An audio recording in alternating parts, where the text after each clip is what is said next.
नमस्कार, आप देख रहे हैं हिंद आवाज मीडिया और मैं हूं आपके साथ वैशाली। आइए रुक करते हैं आज की खास खबर पर। भारत माता की, भारत माता की, छत्रपति शिवाजी महाराज की, धर्मवीर छत्रपति संभाजी महाराज की जय भवानी, जय भवानी, जय जय जय जय जय भवानी, जय जय जय जय जय शिवाजी, नमः पार्वती पते हर हर। वसई विरार महानगरपालिकेच्या निवडणुकीच्या प्रचार सभेमध्ये, अरे जरा माईक नीट कर रे बाबा, खबर शिट्टी मारतो तुझा माईक।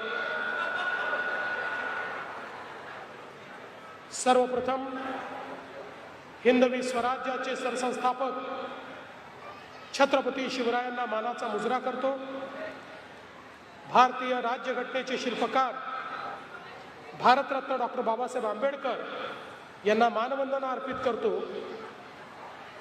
आज मंचावर उपस्थित असलेले, ज्यांच्या नेतृत्वामध्ये भारतीय जनता पार्टी संपूर्ण महाराष्ट्रामध्ये महानगरपालिकेची निवडणूक लढवते आहे, असे आपले महाराष्ट्राचे अध्यक्ष रवींद्र चव्हाणजी, मंत्रिमंडळातील माझे सहकारी आणि शिवसेनेचे नेते प्रताप सरनाईकजी या ठिकाणी उपस्थित, या निवडणुकीची विशेष जबाबदारी ज्यांना आपण दिली आहे त्या पूनमताई महाजन, आपले लोकप्रिय खासदार हेमंत सवराजी, लोकप्रिय आमदार राजन नाईकजी, लोकप्रिय आमदार स्नेहाताई दुबे पंडित, लोकप्रिय आमदार राजेंद्र गावितजी, लोकप्रिय आपले आमदार विलास तरे,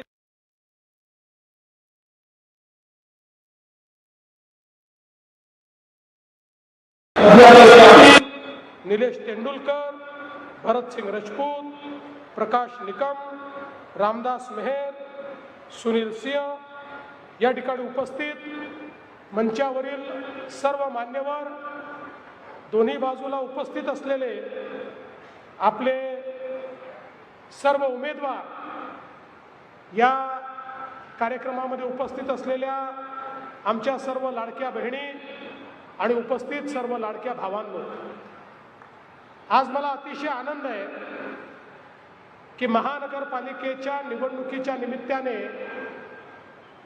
आपल्या सर्वांचं दर्शन घेण्याकरता मी या ठिकाणी आलो आहे। हे दर्शन याकरता आहे की मागच्या वर्षी पार पडलेल्या विधानसभेच्या निवडणुकीमध्ये तुम्ही क्रांतिकारी परिवर्तन करून दाखवलं आणि आता वसई विरार नालासोपारा मागे राहणार नाही, आता वसई विरार नालासोपारा थांबणार नाही, हे तुम्ही त्या ठिकाणी दाखवून दिलं आणि म्हणून तुम्हाला सगळ्यांना मी प्रणाम करतो, नमस्कार करतो।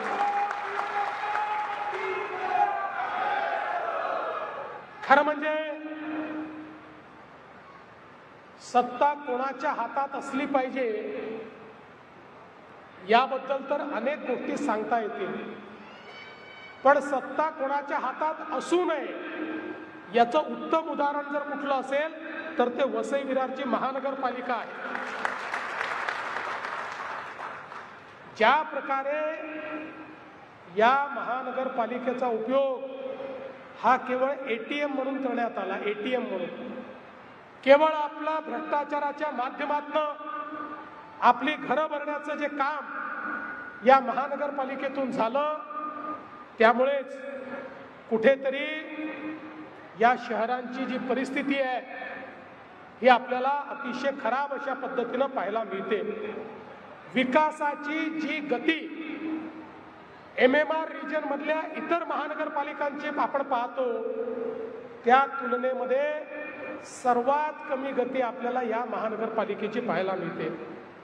भ्रष्टाचार, गुंडागर्दी लोकांना धमकावणं, अशा अनेक गोष्टी वर्षानुवर्ष आपण या ठिकाणी पाहिल्या आणि जाणीवपूर्वक लोकांना एकीकडे अवैध बांधकाम करायला लावायचं आणि मग दुसरीकडे धमक्या द्यायच्या, त्या धमक्या देऊन पुन्हा निवडून यायचं, अशा पद्धतीनं एका अतिशय वाईट अशा पद्धतीची परिस्थिती या ठिकाणी आपल्याला पाहायला मिळते. खरं म्हणजे एक काळ आपण बघितलेला आहे, ही अशी एक मुंबईसाठी धडपडणारी अशा प्रकारची नगरी होती. केळी, दूध, भाजीपाला अशा सगळ्या गोष्टी या ठिकाणून यायच्या. मेहनत, प्रामाणिकपणा, स्वाभिमान या सगळ्या गोष्टी या ठिकाणी होत्या. पण कालांतराने जेव्हा या ठिकाणी दहशतीचं राज्य तयार झालं आणि त्यातून मग हे शहर, ही महानगरपालिका, हे सगळं क्षेत्र वेगळ्याच कारणाकरता ओळखायला जायला लागलं. या ठिकाणी खून, मारामाऱ्या, दरोडे, वेगवेगळ्या प्रकारचे धंदे, रेती माफिया, टँकर माफिया, रॉकेल माफिया यांचे एक राज्य आपण अनेक वर्ष या ठिकाणी पाहिलं. सामान्य कष्टाळू माणसाला जगणं देखील मुश्किल झालं. अशा प्रकारची अवस्था आपण या ठिकाणी बघितली.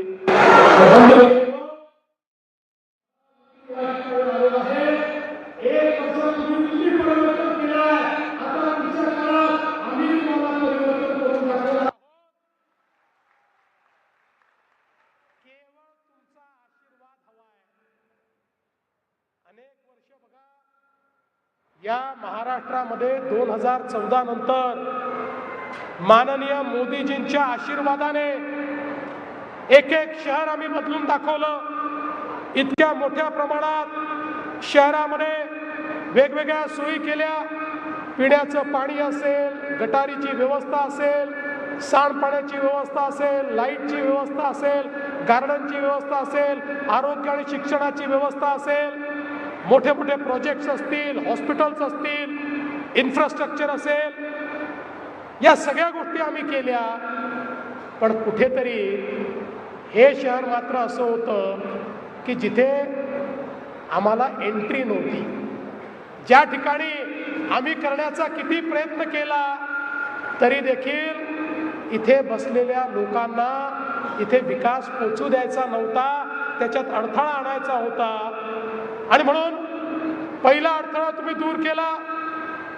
खासदार तर होतेच, पण आमदार देखील आपले तुम्ही निवडून आणले. आणि आता दुसरा अडथळा महानगरपालिकेचा आहे. 15 तारखेला तोही अडथळा नेहमी करता दूर करा आणि मग बघा कशी विरार फास्ट, सुपर फास्ट अशा पद्धतीनं या ठिकाणी आम्ही तुमचा विकास करून दाखवतो. आता या वसई विरार नालासोपाऱ्याची आपल्याला जी ओळख नवीन करायची आहे, ती ओळख ही बुलेट ट्रेनची ओळख करायची आहे, ती ओळख ही मेट्रोची ओळख करायची आहे, ती ओळख ही भाईंदर पासनं विरार पर्यंत उत्तम ते विरार हा सागरी महामार्ग तयार करून या ठिकाणी ही ओळख आपल्याला तयार करायची आहे. आणि म्हणून या महानगरपालिकेच्या माध्यमातून मोठ्या प्रमाणात आपल्याला काम करायचं आहे. तुम्ही बघा, MMRDAच्या माध्यमातून आसपासच्या महानगरपालिकेमध्ये हजारो कोटी रुपयाची विकास कामं आम्ही केली. आता त्याच MMRDAला या वसई विरार नालासोपाऱ्यामध्ये या ठिकाणी आम्हाला कामाला लावायचं आहे आणि महानगरपालिकेसोबत त्यांचाही पैसा इथल्या इन्फ्रास्ट्रक्चरवर लावून मोठ्या प्रमाणात परिवर्तन आपल्याला करायचं आहे. आपल्याला कल्पना आहे, मेट्रो 13 मीरा रोडवरच्या शिवाजी चौकापासनं आपल्याला या ठिकाणी विरारपर्यंत आणायची आहे. याच्यामध्ये 23 किलोमीटरची ही मेट्रो त्या ठिकाणी असणार आहे, 22 स्थानकं त्याच्यामध्ये असणार आहे. त्यामुळे थेट मेट्रोने मुंबईपर्यंत तुमची कनेक्टिव्हिटी ही या निमित्ताने आम्ही करणार आहोत. एक प्रकारे उत्तर पश्चिम अशा प्रकारची कनेक्टिव्हिटी ही आपण या ठिकाणी तयार करणार आहोत. एवढंच नाही तर मेट्रो सोबत आपली जी लाईफलाईन आहे, आपली जी सबर्बन रेल्वे आहे, लोकल ट्रेन आहे, यामध्येही मोदीजींच्या नेतृत्वामध्ये आपण मोठ्या प्रमाणात सुधारणा केल्या, स्टेशन्सवरच्या ॲम्युनिटीज वाढवल्या, स्टेशन्स लांब केले, जास्त डब्याच्या लोकल तयार केल्या, फ्रिक्वेन्सी वाढवली, नवीन सिग्नलिंग सिस्टीम तयार केला, MUTP 3च्या अंतर्गत नवीन मार्गिका त्या ठिकाणी तयार केल्या. पण आता त्याच्याही पुढे आम्ही एक गोष्ट करणार आहोत. आम्हाला लोक असं म्हणायला लागले की आमच्या लोकलने प्रवास करणाऱ्यावर तुम्ही त्या ठिकाणी अन्याय करता. आम्ही म्हटलं काय अन्याय? म्हणाले मेट्रोवाल्यांना इतके चांगले डबे, नवीन डबे, एअर कंडिशन डबे, स्वच्छ डबे, आणि आम्ही मात्र त्या ठिकाणी लोकलमध्ये लटकून जायचं. आणि मग केंद्र सरकारच्या सोबत माननीय मोदीजींच्या नेतृत्वात आम्ही हा निर्णय केला, केंद्रीय मंत्री आपल्या अश्विनी वैष्णवजींसोबत, की 50% केंद्र सरकार, 50% राज्य सरकार देणार. आणि आता आपल्या लोकललाही आम्ही एअर कंडिशन दरवाजा बंद होणारे डबे हे त्या ठिकाणी देणार आहोत. टाळ्या याकरता वाजवू नका, पुढच्या गोष्टी करता टाळ्या वाजवा. एअर कंडिशन बंद दरवाजे होणारे डबे दिल्यानंतरही सेकंड क्लासच्या तिकिटात 1 रुपयाची देखील वाढ आम्ही करणार नाही. हा निर्णय देखील आपण घेतलेला आहे. त्यामुळे एकीकडे ट्रेनची कनेक्टिव्हिटी तुम्हाला आम्ही देणार आहोत आणि दुसरीकडे मुंबईशी कनेक्टिव्हिटी आम्ही देतो. तुम्हाला माहिती आहे आता बांद्रा वर्सोवा लिंक आपली या ठिकाणी जवळपास पूर्ण होते. वर्सोव्यापासनं दहिसरपर्यंत, दहिसरपासनं भाईंदरपर्यंत आपला कोस्टल रोड आता सुरू झालेला आहे, जो पुढच्या 3 वर्षात आम्ही पूर्ण करणार आहोत. आणि आता आपण जपान सरकारच्या मदतीनं उत्तनपासनं, म्हणजे मीरा भाईंदरच्या उत्तनपासनं विरारपर्यंत एक कोस्टल रोड तयार करतो, ज्यामुळे तुम्ही थेट मुंबईपर्यंत 30 ते 35 मिनिटांमध्ये आपल्या गाडीने पोहोचू शकाल. अशा पद्धतीनं ट्रॅफिक लेस, कुठलाही ट्रॅफिकचा अडथळा नाही, अशा पद्धतीनं आपण या ठिकाणी ही सगळी कारवाई करतो. आणि एवढंच नाही तर आपल्याला माहिती आहे विरारपासनं अलिबागपर्यंत एक मल्टी मॉडेल कॉरिडॉर आपण तयार करतोय. 60,000 कोटी रुपयाचा कॉरिडॉर, ज्यामुळे एक नवीन कनेक्टिव्हिटी तुम्हाला मिळणार आहे. आणि आपल्या या सगळ्या एरियाचं डिकंजेशन या कनेक्टिव्हिटीमुळे होणार आहे. आणि या कनेक्टिव्हिटीला वेगवेगळ्या ठिकाणी आपण अशी कनेक्टिव्हिटी दिली आहे की त्यातनं मोठ्या प्रमाणात आपल्याला ट्रॅफिकचा प्रश्न जो आहे तो सोडवता येणार आहे. आपल्याला कल्पना आहे पुढच्या काळामध्ये आपली बुलेट ट्रेन येते. या बुलेट ट्रेनच्या निमित्ताने आम्ही हा निर्णय केलेला आहे की या बुलेट ट्रेनचे जे स्टेशन्स आहेत हे केवळ स्टेशन असणार नाहीत, तर बुलेट ट्रेनच्या स्टेशन जवळ BKC सारखा बिझनेस डिस्ट्रिक्ट आम्ही तयार करणार आहोत, ज्यातनं लाखो तरुणांच्या हाताला त्या ठिकाणी काम मिळेल, त्यांना रोजगार मिळेल आणि त्या माध्यमातून एक रोजगारयुक्त अशा प्रकारची वसई विरार ही महानगरपालिका आपल्याला या निमित्ताने पाहता येईल. बंधू भगिनींनो, सगळ्यात महत्त्वाचं आपलं हक्काचं घर आहे.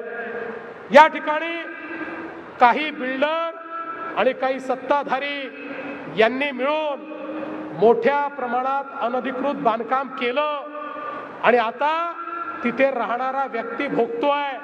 कधी सुप्रीम कोर्टातनं ऑर्डर येते, कधी अजून कुठल्या कोर्टातनं ऑर्डर येते आणि त्या ठिकाणी त्याच्यावर तलवार पडते. पण आता आम्ही नवीन क्लस्टरची पॉलिसी तयार करतो. या ठिकाणी एकही गरिबाचं घर आम्ही तुटू देणार नाही. गरिबाला त्याच्या घराला नियमित करण्याकरता आम्ही पॉलिसी आणू आणि त्या पॉलिसीच्या माध्यमातून हे जे यांचं अनधिकृत पाप आहे ते पाप आम्ही अधिकृत अशा प्रकारच्या इमारतींमध्ये परिवर्तित करण्याचं काम करू. हे इतके हुशार आहेत. इतके वर्ष महानगरपालिका निवडणुका आल्या की तुम्हाला घाबरवतात, तुमचं पाणी बंद करून टाकू, तुमचं घर पाडून टाकू, ते आले तर तुमचं घर पाडून टाकतील. एक गोष्ट लक्षात ठेवा, देवेंद्र फडणवीस आणि एकनाथ शिंदे घर देणाऱ्यांपैकी आहे, घर घेणाऱ्यांपैकी नाही आहे. देण्याची दानत असलेले लोक आहोत आम्ही. फक्त आमच्याकडे येऊ द्या या संस्कृतीतलं नाही. इकडे लेना बँक नाही आहे, फक्त देना बँक आहे. त्यामुळे चिंता करण्याची आवश्यकता नाही आहे. तिथल्या एक एक गरीबाचं घर हे त्या ठिकाणी वाचवून अधिकृत करून हा संपूर्ण वसई, विरार आणि नालासोपाऱ्याचा सगळा जो भाग आहे या भागाला अधिकृतरित्या विकसित करण्याचं काम हे आपल्या सरकारच्या माध्यमातून आम्ही करणार आहोत. आज वसई आणि नालासोपारा असेल किंवा विरार आणि नालासोपारा असेल, याच्यामध्ये आपल्या लोकलचे स्टेशन्स कमी आहेत. त्याच्यामध्ये 5-5 किलोमीटर अंतर आहे. खरं म्हणजे 2-2.5 किलोमीटरवर जर स्टेशन झाले तर अधिक लोकांची सोय त्याच्यामध्ये होते. आणि म्हणून पुढच्या काळामध्ये अलकापुरीला देखील एक स्टेशन हे तयार करण्याचं काम आम्ही करू. आणि या स्टेशन्स मधलं जे अंतर आहे हे अंतर देखील या ठिकाणी कमी कसं करता येईल अशा पद्धतीचा आमचा प्रश्न असणार आहे. आपण बघा, खऱ्या अर्थानं पावसाळ्यामध्ये या ठिकाणी मोठ्या प्रमाणात पाणी जमा होतं, फ्लडिंग होतं. हे फ्लडिंग कसं कमी करायचं याकरता निरी आणि IITच्या माध्यमातून एक अहवाल तयार केलेला आहे. त्या अहवालाचा अवलंब करून या शहराला फ्लडिंग मधनं, पुरामधनं कशी मुक्ती देता येईल या संदर्भात देखील पुढच्या काळामध्ये आपण काम करणार आहोत. वाहतुकीची कोंडी दूर करण्याकरता 4 ROB आपण त्या ठिकाणी तयार करणार आहोत. त्यातल्या 2 ROBना मान्यता मिळाली आहे. 563 कोटी रुपये आपण दिलेले आहेत. MMRDAच्या माध्यमातून हे काम आपण करणार आहोत. उरलेले 2 ROB आणि 7 प्रमुख ठिकाणी उडान पूल बांधून आपण या शहराला डिकंजेस्ट करण्याचा प्रयत्न आपण करतो. आणि त्यासोबत 40 मीटर रुंद अशा प्रकारचा रिंग रूट तयार करून आपण नालासोपारा पश्चिम ते वसईचा सन सिटी अशा प्रकारची ही जोडणी त्या ठिकाणी करणार आहोत की ज्या माध्यमातून आपल्या इथे ट्रॅफिकचं कंजेशन हे दूर झालं पाहिजे. नालासोपाऱ्यामध्ये त्या ठिकाणी मल्टी स्पेशालिटी हॉस्पिटल आपण तयार करणार आहोत. 250 कोटी रुपये त्याकरता आपण देतो. याकरता आमच्या राजनजींनी महापालिकेची जागा हस्तांतरित करण्याची विनंती केली होती. ती देखील आपण विनाशुल्क हस्तांतरित करण्याचा निर्णय घेतलेला आहे. आमच्या खासदार साहेबांनी देखील मोठा पाठपुरावा केला. आणि त्यासोबत आपल्याला मी सांगितलं की या ठिकाणी नालासोपारा पश्चिम आणि वसई रोड पश्चिम इथे आपण मोठ्या प्रमाणात आमच्या बेरोजगार तरुणांना त्या ठिकाणी रोजगार मिळाला पाहिजे म्हणून व्यवस्था उभी करणार आहोत. विरार पश्चिम मध्ये 65 कोटी रुपयाचा ITI आपण तयार करतो, ज्यामुळे आमच्या तरुणांच्या हाताला काम मिळेल, त्यांना कौशल्य मिळेल आणि या माध्यमातून या शहराचं चित्र बदलण्याचं काम आम्ही करतो. आपल्याला कल्पना आहे, इथली एक अजून मोठी समस्या आहे पिण्याच्या पाण्याची. देशाचे प्रधानमंत्री माननीय मोदीजींनी आपल्याला अमृत शहरांसारख्या योजना दिल्या. सांगितलं प्रत्येक शहरामध्ये त्या ठिकाणी पिण्याचं पाणी रोज मुबलक आलं पाहिजे. प्रत्येक शहरामध्ये भुयारी गटार योजना असली पाहिजे. सांडपाण्यावर प्रक्रिया झाली पाहिजे. STP असलं पाहिजे. जवळजवळ 50,000 कोटी रुपये मोदीजींनी आपल्याला दिले आणि वेगवेगळ्या शहरातली कामं आपण सुरू केली आहे. आता आपण देहरजीचा प्रकल्प पूर्ण करणार आहोत. यासोबत या सगळ्या MMR रिजन करता शिलार आणि पोशीर अशा पद्धतीचे 2 नवे त्या ठिकाणी डॅम आपण तयार करतो. मी तुम्हाला खात्रीनं सांगतो, पुढच्या काळामध्ये MMR रिजनच्या महानगरपालिकांमध्ये आणि विशेषतः वसई विरार महानगरपालिकेमध्ये आमचं हे स्वप्न आहे की प्रत्येक घरी रोज नियमित स्वच्छ पिण्याचं पाणी आलंच पाहिजे. आणि त्याकरता जो काही निधी या ठिकाणी लागेल तो विधी देण्याचं काम आम्ही करू. आज आपल्याला माहिती आहे, वसईमध्ये जो हरित पट्टा आहे त्याचं संरक्षण करणं ही आपली एक पॉलिसी आहे. निश्चितपणे आपण ते करणार आहोत. किनारपट्टीच्या कोळीवाड्यांचं संरक्षण, त्याचं सर्वेक्षण करून तिथल्या घरांचा प्रश्न आपण सोडवणार आहोत. आणि यासोबत मोदीजींमुळे आज मलनिस्सारणाकरता वसई रोड पश्चिम आणि नालासोपारा पश्चिम या ठिकाणी 819 कोटी रुपये आपण त्या ठिकाणी दिले आहेत.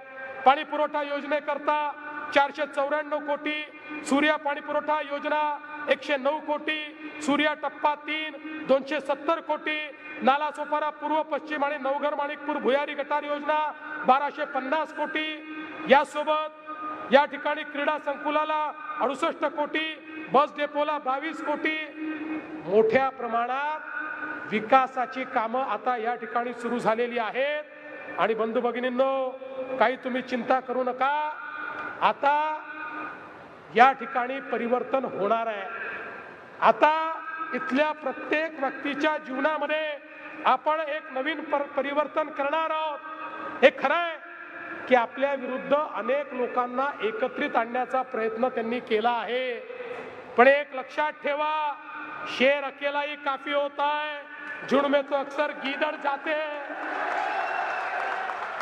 झुंड में तो अक्सर गीदड़ आते हैं, शेर अकेला ही काफी होता है. ही जी आपली युती आहे भाजप शिवसेनेची, ही युती काफी आहे. या युतीच्या माध्यमातून आजपर्यंत ज्या लोकांनी आपल्याला लुटलं, ज्यांनी आपल्याला विकासापासून वंचित ठेवलं, आता त्यांना आपण उखडून फेकणार आहोत. आणि या ठिकाणी खऱ्या अर्थानं जनतेचं राज्य, तुमचं सगळ्यांचं राज्य आपण आणणार आहोत. बंधू भगिनींनो, आम्ही जे सांगतो ते करतो, हा आमचा ट्रॅक रेकॉर्ड आहे. तुम्ही बघा, ज्यावेळी आपल्या महाराष्ट्रामध्ये विधानसभेमध्ये तुम्ही सगळ्यांनी भक्कम पाठिंबा दिला आणि एक अभूतपूर्व अशा प्रकारचं मॅन्डेट आम्हाला मिळालं, त्यावेळी अनेक लोक म्हणायला लागले, आता या महायुतीवाल्यांना इतक्या जागा मिळाल्या की आता हे पहिलं काम करणार, लाडकी बहीण योजना बंद करणार. पण आता 1 वर्ष होऊन गेलं, लाडकी बहीण योजना सुरूच आहे. आणि काळजी करू नका, तुमचा देवाभाऊच मुख्यमंत्री आहे, शिंदे साहेब सोबत आहेत, त्यामुळे काळजी करण्याचं कारण नाही आहे. ही योजना सुरूच राहील, ही योजना बंद होणार नाही.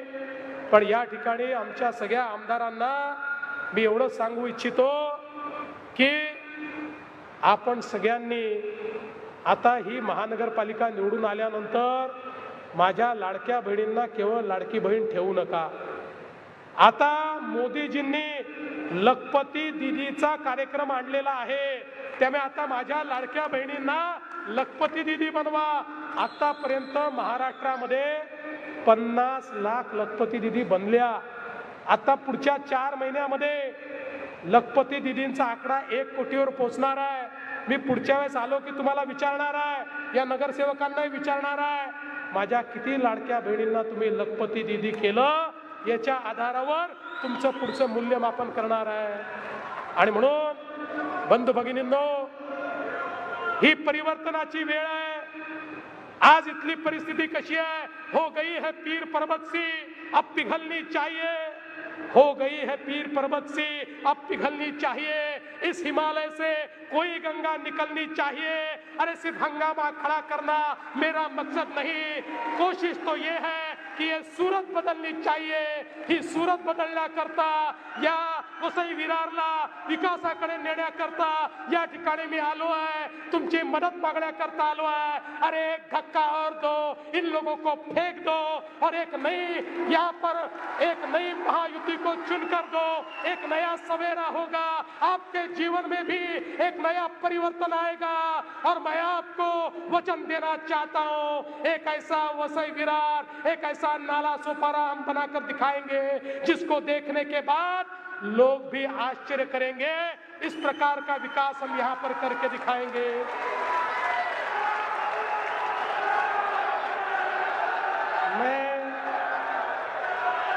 मैं एक और चीज आपको कहना चाहता हूँ.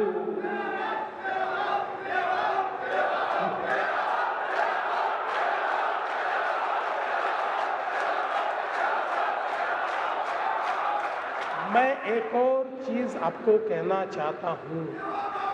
हमारे प्रधानमंत्री जी ने वाढ़वण में देश का सबसे बड़ा पोर्ट बनाने की शुरुआत कर दी है. दुनिया के पहले 10 पोर्ट में ये वाढ़वण का पोर्ट होगा. और वाढवण का पोर्ट ये पालघर जिले को धीरे धीरे महाराष्ट्र का 1 नंबर का जिला बनाने वाला है। अकेले वाढवण के कारण 10 लाख लोगों को रोजगार मिलने वाला है और उसका पहला लाभार्थी वसई विरार होने वाला है। ये तीसरी मुंबई होगी, तीसरी मुंबई। और मैंने ऐसी घोषणा की थी कि वाढवण के पोर्ट के साथ साथ देश का पहला ऑफशोर एयरपोर्ट भी हम तैयार करेंगे।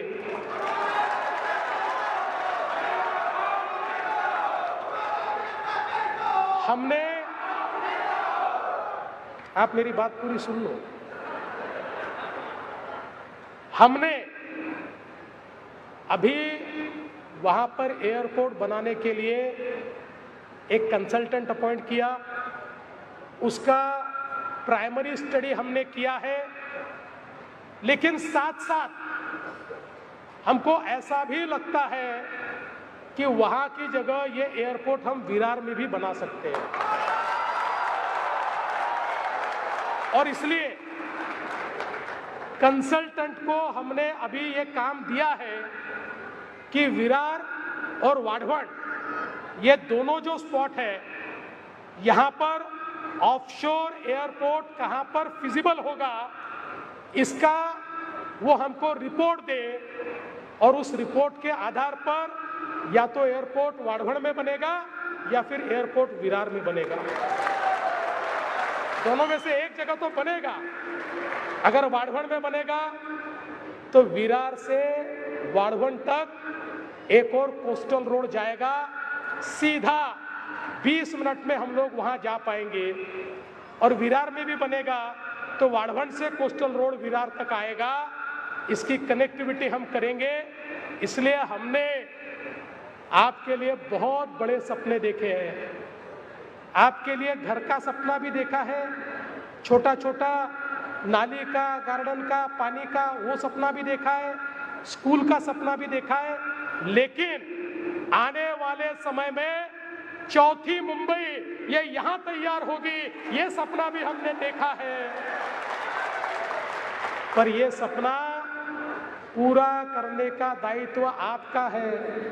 हम तो कर रहे हैं, पर जो आशीर्वाद लोकसभा में, जो आशीर्वाद विधानसभा में आपने दिया, वही आशीर्वाद अगर महानगर पालिका में मिलेगा तो मैंने बोल दिया है, वसई विरार आता थांबणार, वसई विरार आता थांबणार, वसई विरार आता थांबणार नाही। धन्यवाद। जय हिंद, जय महाराष्ट्र।